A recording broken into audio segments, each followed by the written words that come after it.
नमस्कार, आप देखना शुरू कर चुके हैं लाइव सिटीज को। मेरा नाम अभिषेक है। हमारे साथ बातचीत करने के लिए वरिष्ठ पत्रकार रवि उपाध्याय हैं। आज हम बातचीत करेंगे जिस तरीके से बिहार में विधानसभा चुनाव होने वाले हैं, तेजस्वी यादव का बड़ा प्लान है। वहीं राहुल गांधी भी बिहार आके बता रहे हैं, दलितों को लेकर ऐलान कर रहे हैं किस तरीके से दलितों के साथ क्या कुछ नहीं हो रहा है, डॉक्टर बनने नहीं दिया जा रहा है, बड़े बड़े पद पर दलित नहीं है। ऐसे में एनडीए ने बड़ा प्लान बनाया है, काट भी सोच लिया है। रवि सर, काट भी सोच लिया गया है, और काट क्या है वो भी हम आपको बताएं, क्योंकि प्लान है चिराग पासवान। चिराग पासवान को लेकर अटकलों का बाजार गर्म है। वो खुद भी कह रहे हैं कि विधानसभा चुनाव लड़ सकते हैं। इसके लिए बोर्ड, पार्लियामेंट्री बोर्ड में फैसला होगा और वो विधानसभा चुनाव किसी जनरल सीट से भी लड़ सकते हैं। चिराग पासवान, आपको पता है कि दलित समाज से आते हैं। ऐसे में उन्हें बिहार में उतारने का कई मकसद हैं। एक तो युवा चेहरा है, तेजस्वी यादव भी युवा चेहरा है। ऐसे में चिराग पासवान को तेजस्वी के सामने उतारना है। क्या रवि सर मकसद है? क्योंकि कल भी बड़ा कार्यक्रम होने वाला है, और प्लान क्या है? देखिए, सबसे बड़ी बात है, चिराग पासवान युवा हैं और उनके पार्टी का जो संगठनात्मक ढांचा है, हम बार बार इस बात को कहते हैं, उसमें समाज के हर वर्ग का प्रतिनिधित्व उसमें है। आप देख लीजिए, प्रदेश अध्यक्ष कौन है, राष्ट्रीय कोषाध्यक्ष कौन है, अन्य जो समाज के वर्ग हैं, जो समाज के अंतिम पैदान पर हैं, वह लोक जनशक्ति पार्टी, रामविलास जो चिराग पासवान हैं, जो नरेंद्र मोदी के हनुमान हैं, केंद्र में मंत्री हैं, तो वो निश्चित रूप से आपको बराबर दिखे। और चिराग पासवान में एक चीज समझना पड़ेगा कि वह प्रधानमंत्री नरेंद्र मोदी को भी पत्र लिख करके वो सचेत करते रहते हैं कि वहां भागलपुर में टेक्सटाइल पार्क दिया जाए।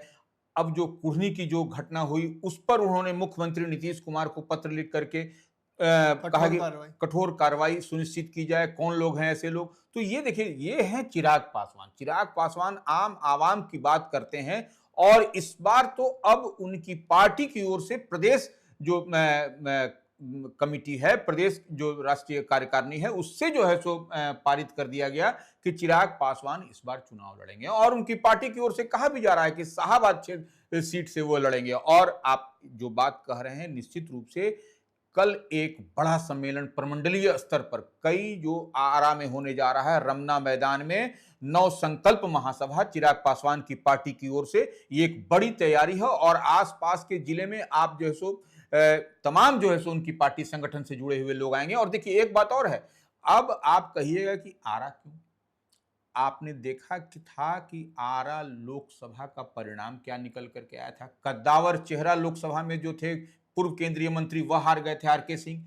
वही नहीं, काराकाट हार गए, बक्सर हार गए, सासाराम सुरक्षित सीट हार गए, पाटलिपुत्रा हार गए, जहानाबाद हार। ये एनडीए को बड़ा झटका लगा है। तो कहीं स्ट्रेटेजिकल मूव है ये। निश्चित रूप से चिराग पासवान जितनी चीज कर रहे हैं, वह एनडीए की मजबूती के लिए कह दे कि हवाई तीर नहीं छोड़ा जा रहा है, फील गुड में नहीं रख रहे हैं चिराग पासवान। चिराग पासवान ग्राउंड जीरो पर काम कर रहे हैं, और यही नतीजा निकल करके आ रहा है कि देखिए अब कैसे पब्लिक डोमेन में चल रहा है कि चिराग पासवान इस बार शाहबाद से लड़ेंगे। लेकिन हम जहां तक देख और समझ पा रहे हैं, शाहबाद से चिराग पासवान सामान्य सीट से लड़ने की बात हो रही है उनके, कि सामान्य सीट से लड़ेंगे। निश्चित रूप से यह सामान्य सीट से चिराग पासवान जो रिजर्व सीट से आते हैं, रिजर्व सुरक्षित सीट से वो लड़ते हैं चुनाव, लोकसभा हो या कोई भी, वो हैं भी रामविलास पासवान, श्रद्धेय रामविलास पासवान के पुत्र हैं। तो निश्चित रूप से आप समझ लीजिए कि जब वह चुनाव लड़ेंगे सामान्य सीट से, तो यह एक बहुत बड़ा संदेश लाउड एंड क्लियर आम आवाम में जाएगा कि चिराग पासवान देखिए इस बार जो है सो सामान्य सीट से चुनाव लड़ रहे हैं। तो अब देखिए, चिराग पासवान की पार्टी की आप जैसे बात हम लोग जैसे करते हैं, चिराग पासवान का हाजीपुर, वैशाली, अब ऐसे करिएगा समस्तीपुर, जमुई सुरक्षित, तो ये हम नहीं कर, लेकिन जो हाजीपुर सुरक्षित है वह गढ़ रहा है, गढ़ है रामविलास पासवान का। निश्चित रूप से उनके पिताश्री की वह जो है सो रामविलास पासवान, वहीं से रिकॉर्ड मत से गिनीज बुक्स में उनका नाम आया था। तो वो क्षेत्र से इस बार वह जीत करके आए हैं। तो आप देखिए हाजीपुर में, देखिए हाजीपुर एक हो गया, लालगंज हो गया, तीसरा महुआ हो गया, राजा पाकड़ हो गया, जो सुरक्षित सीट है वो कांग्रेस के खाते में है, राघोपुर हो गया और महनार हो गया। राघोपुर से तेजस्वी यादव विधायक हैं, और महनार जो है सो राष्ट्रीय जनता दल के खाते में है। वह रामा सिंह जो दिग्गज नेता हैं, वो लोक जनशक्ति पार्टी में है, अभी से नहीं है, वह समझिए कि रामविलास पासवान के समय से वह हैं। तो और उनकी पत्नी हैं महनार से जो है बीना सो सिंह। बीना सिंह एमएलए हैं।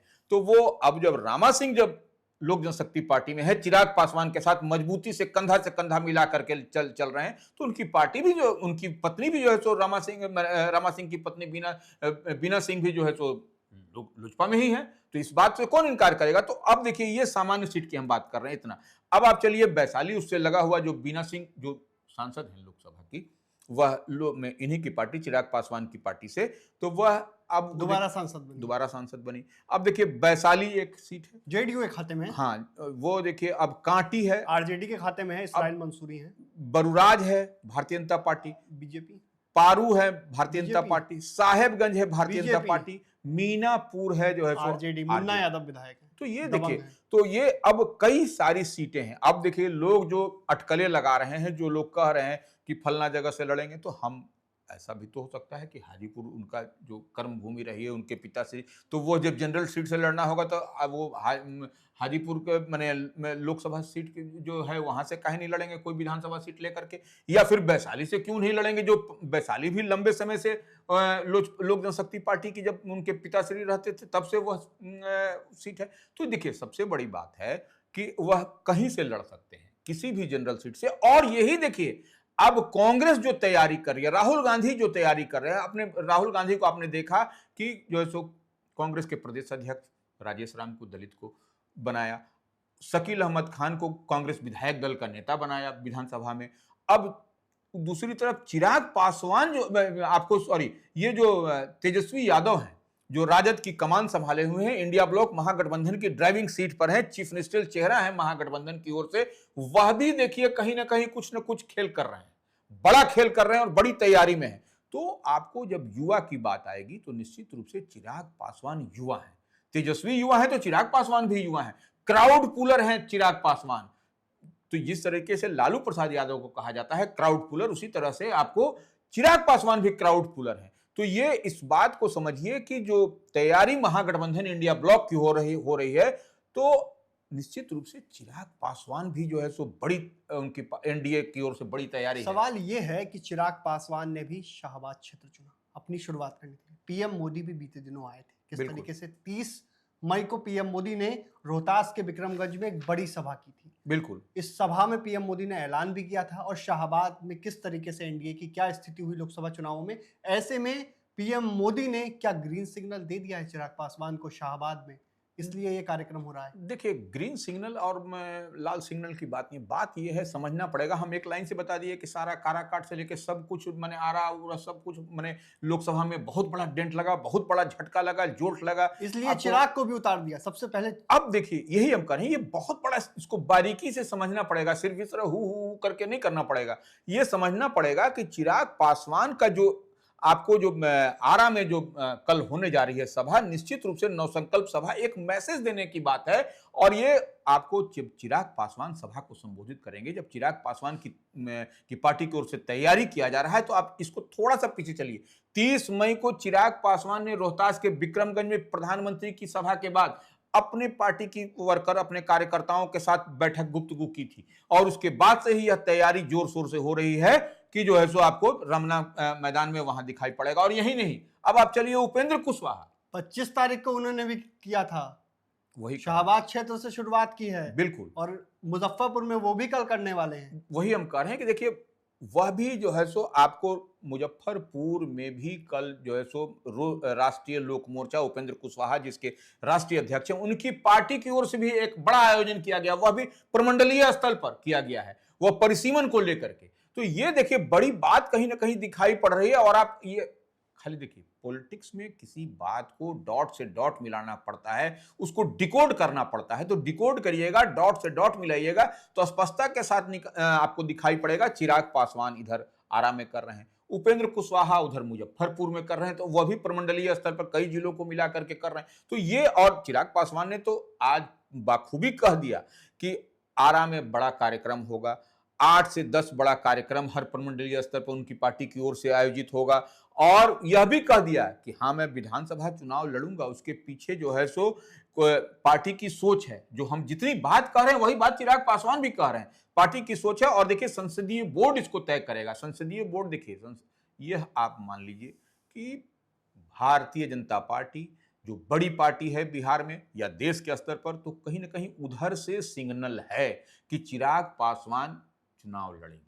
इस बात को कोई माने नहीं माने वो अलग है। चिराग पासवान इस बार विधानसभा का चुनाव लड़ेंगे, और नहीं लड़ेंगे तो देखिए कहीं ना कहीं एनडीए के लिए यह एक बड़ा, क्योंकि जो आपको सवाल उठ रहे हैं, सवाल लोग कह रहे हैं कि बिल्कुल, मुख्यमंत्री नीतीश कुमार की उम्र हो चुकी है, बीमार है, कई तरह के सवाल उठते हैं। लेकिन देखिए तेजस्वी यादव युवा हैं और देखिए चिराग बिल्कुल बिल्कुल पासवान भी युवा हैं। देखिए, अब आप इसी बात को आपको चिराग पासवान ने क्लियर भी कर दिया है कि नहीं, नीतीश कुमार ही चेहरा होंगे, नीतीश कुमार ही मुख्यमंत्री होंगे, और मजबूती के साथ हम लोग का बेहतर स्ट्राइक रेट हो। देखिए हर बात को समझिए, वह कह रहे हैं कि बेहतर स्ट्राइक रेट हो एनडीए का, उनकी पार्टी का, इसी लिहाज से वह लड़ रहे हैं। तो यह अब क्या समझ में, अब क्या समझने की बात है। और राहुल गांधी भी जिस तरीके से बीते दिनों आए थे, दलित की बात कह रहे थे, और उनका प्रदेश अध्यक्ष भी दलित हैं। ऐसे में 90% की आबादी की बात कर रहे थे, और दलितों के साथ किस तरीके से अत्याचार होता है उसकी बात कर रहे थे, और चिराग पासवान दलित हैं। ऐसे में ग्रीन सिग्नल दिया गया है, और चिराग पासवान को दो फायदे होंगे, एक युवा फायदा होगा, एक दलित चेहरा का फायदा होगा। निश्चित रूप से हम तो बार बार इस बात को कहते हैं, चिराग पासवान लड़ेंगे तो वह जो है सो निश्चित रूप से आपको जो तैयारी एनडीए के अंदर है, जो तैयारी चिराग पासवान की पार्टी की ओर से है कि चिराग पासवान को मजबूती के साथ इस बार चुनाव लड़ाना है, और ये चुनाव लड़ेंगे। और चिराग पासवान की बात को आप डॉट से डॉट मिलाइए, वह कह रहे हैं नीतीश कुमार मुख्यमंत्री बिहार जदयू के राष्ट्रीय अध्यक्ष के नेतृत्व में हर बार से ज्यादा इस बार बेहतर स्ट्राइक होगा। तो बेहतर स्ट्राइक कैसे हो जाएगा, एंटी इनकम्बेंसी भी होता है। लेकिन जब चिराग पासवान लड़ेंगे, देखिए बात समझिए, जब चिराग पासवान जो भी उम्मीदवार बनेंगे, यह सब कुछ चिराग पासवान के इर्द गिर्द घूमने लगेगा। तो ये एक निश्चित रूप से चिराग पासवान इस बार जो है सो ऐसे तुरुप केक का होंगे बिहार विधानसभा के चुनाव में 2025 में, जो अब आम चुनाव कुछ दिन बाद होने जा रहा है, कि उनके लड़ने से, आपको चुनाव लड़ने से एनडीए के का बहुत मजबूती मिलेगी, इसमें कहीं कोई मतलब बिहार में युवाओं नेताओं के बीच फाइट होगी।